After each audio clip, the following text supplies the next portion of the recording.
divide 220 by 2 in long division method. So 2 times 1 means 2. On subtracting we get 0. So now we put down the number beside this 2 and we remove this 0. So again 2 times 1 means 2. On subtracting we get 0.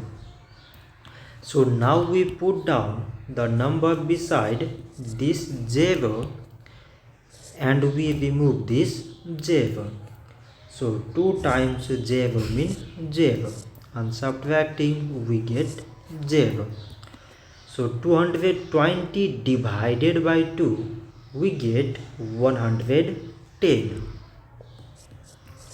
So this much for today and thanks for watching.